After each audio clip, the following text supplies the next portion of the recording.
jërë ngeen jëf mbokk ñu ngi leen di nuyu rafetlu seen ànd ak ñun ci Yegle TV bisimila kon ci xibaar yi tey benn fan ci weeru mai atum 2019 doon bëccëg bi nga xam ne moom la ñu jagleel liggéeykat yi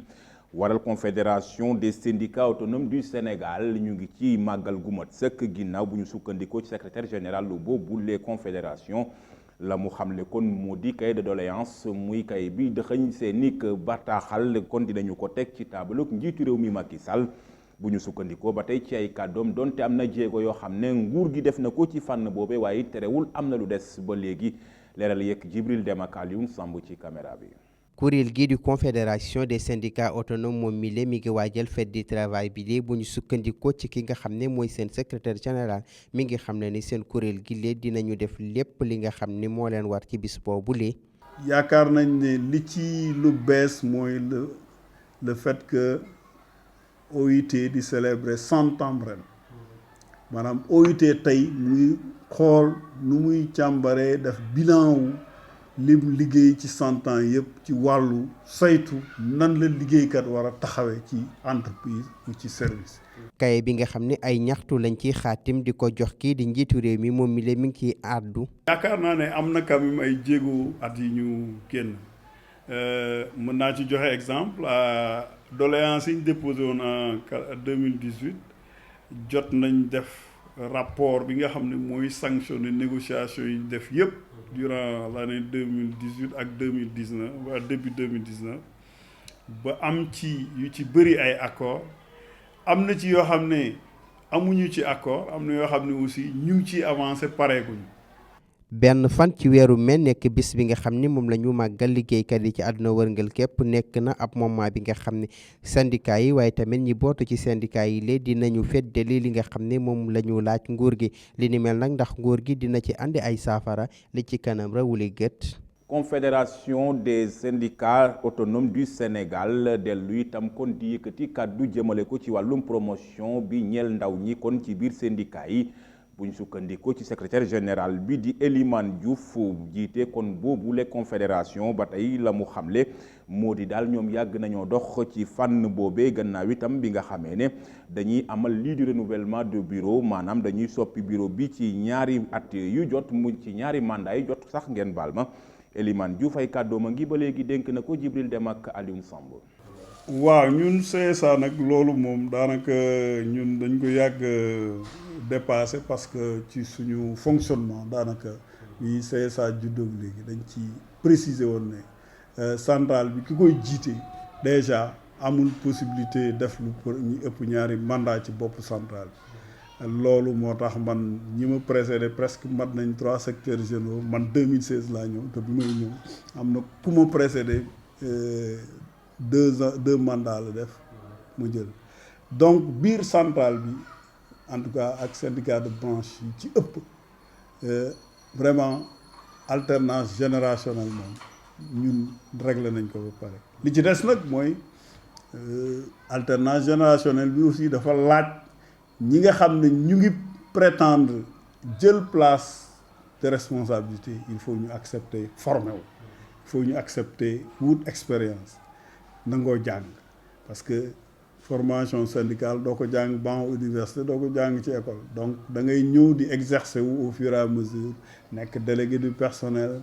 nekk représentant syndical ba ngay yegg ci sommet boobu mais yaakaar nañ ne en tout cas ñun ñu ngi ci béy waar boo xam ne permettre nañu en tout cas à notre niveau jafe-jafe yooyu en tout cas suñu centrale ñun sentiruñ ko. bëccëgub démb yemoo woon ak fanweeri fan ci weeruk avril doon bés ci àdduna wërngal képp bi ñu jagleel wàllum lii di non violence éducative ginnaaw rek bi nga xamee ne bëccëg boobee dañu koy màggal ci àdduna wërngal képp solo bi kon moo di gën a ñaaxaat ndaw ñi ci lu jëm ci fànn boobee ginnaaw itam bi nga xamee ne kon dañu war a tënku ci loo xam ne kon wàllum éducation day am ci anam goo xam ne kon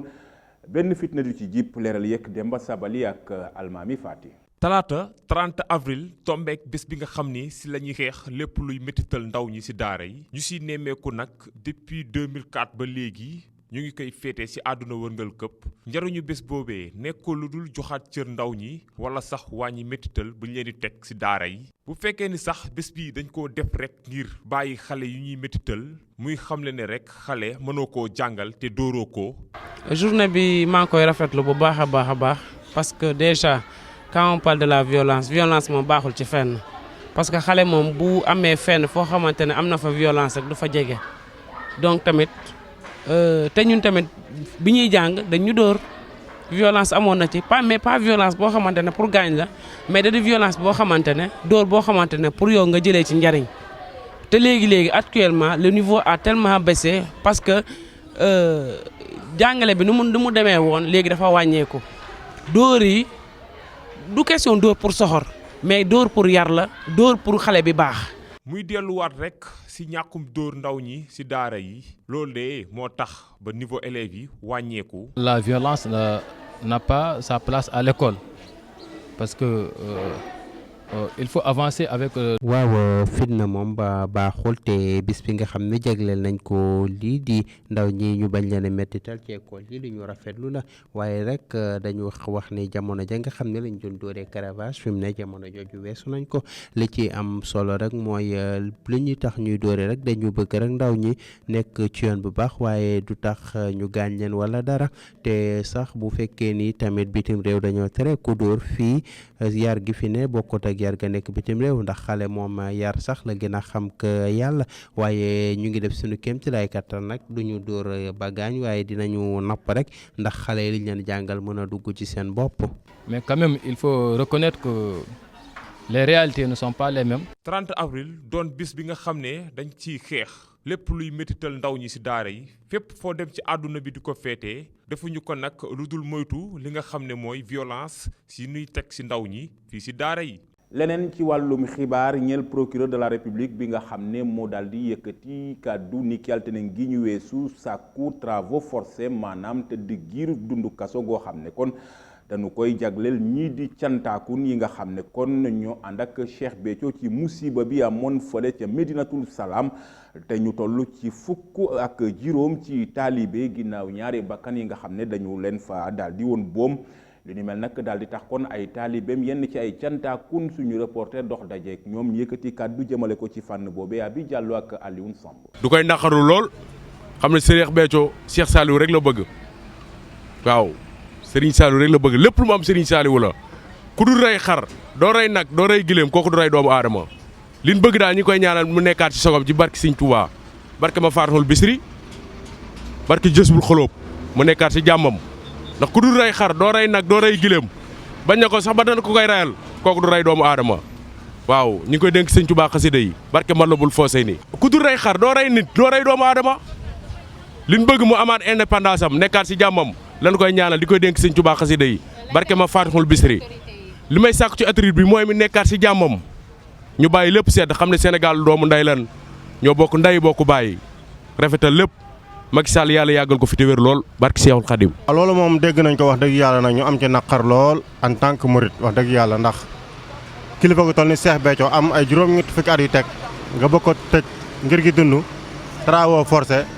procureur bi yéenam la wax rek mais loolu moom yaakaaru mu ne war na maa nekk sax ndax wér-gu-yaramam sax mayu ko waaw loolu moom wax dëgg yàlla moom nañ koy naqarlu bu baax a baax tey ñaan yàlla tamit dogalam boobu mu bëgg tamit yàlla bu mu am daal. waaw ñoo ngi ñaan yàlla suñu borom daal yàlla na yàlla setal lépp te seddal ko guy rek Cheikh Béthio yàlla may ko wér ba mu dellu si waat ci kanamu njabootam ci barki Serigne Touba loolu la ñuy ñaan ñun. yooyu moom wax dëgg yàlla soxna si yooyu moom suñ ko waxee buñ ko waxul moom ñun ñëpp a naqay képp ku doon tum mooy day naqay wonte waa ne ku doon mooy bokk si taalibe sëñ Saliou ñun sëñ Saliou yi gën a yaakaar moo meen am moo meen xam tey ak àdduna tamit te Cheikh Béthio tamit sëñ Saliou xam waaw dañuy ñaan rek natt boobu yaay na ko suñu borom teggi te xam ne ab nattooy ga moom da ngay teggi àdduna moom boo suñu borom nattooy da bëgg quoi waaw yooyu ngeen si am ñun ñaan nag suñu borom andiwaat ko si sagoom ba may ko wér-gu-yaram ba mu ñëw si kanamu njabootam si daje Seydina Muhammad lii kon mbokk yi moo jeexal pàcc bu njëkk bi ci xibaar yi. ñaareelu pàcc wàllum bitim réew lay doon ni ñu koy tàmmoo di defee ñi ànd ci ak Seynabou Ndour. ci réewum Congo la ñuy dooree xibaaru bitim réew foofee kàngam ña nga xam ne ñoom ñoo yëngu ci wàllum wér-gu-yaram xam ne nañ ne ni ki dimanche am nañ lu toll si 20 doomi aadama ak juróom-benn yi fa ñàkk seen bakkan ci feebar bu bon bii bi ñu duppee Ebola foofu nag ca bët gànnaaru dëkk ba ci diwaanu Kivu la mbir mi amee 20 fan ak juróom-ñett bu ñu sukkandikoo ci jëwriñ nga xam ne moom moo yore wàllum wér-gu-yaram ci seen bulletin bi ñuy fësal bés bu nekk ñeel situation boobu la feebar mu mel ni nag bi mooy yoon bu njëkk lim bi ni mel ñàkk fa seen bakkan ci benn bés bu ñu sukkandikoo ba tey ci ministère de la santé wutali rek diwaanu Nigéria nga xam ni jihadiste yu Boko Haram dañoo amal foofu ay cong ci benn village nekk ca état bu Adamawa bët gànnaaru Nigéria faat fa nag lu toll si 20 doomi aadama ak benn daal di fa rek lakk ay kër bu ñu sukkandikoo ci ña fa dëkk dañoo wàcc si ca dëkk ba ak ñeenti pick-up ak ay moto yu bëri niki altine ci guddi gi ca village bu Kuda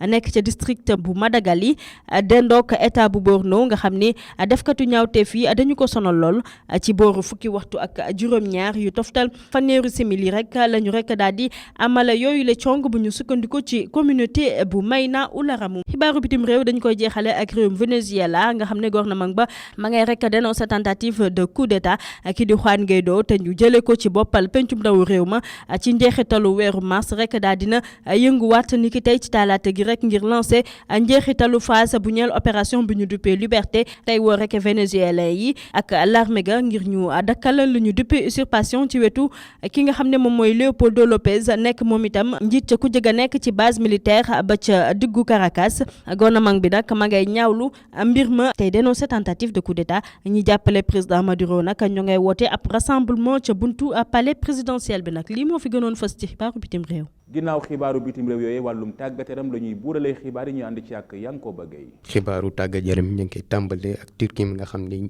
nakar la ñeewoo tey foofu di Alanya Sport Joseph Soural di kenn ci seen joueur moo ñàkk bakkanam ci benn accident moom nag oto bu mu yéegoon juróom benn yeneen joueur ñu ngi ci woon kii di Papis Demba Cissé ci la bokkoon waaye ñoom ñëpp ay gaañu gaañu yu ndaw lañ am kon boog Soural kese moo ci ñàkk bakkanam ci accident boobule.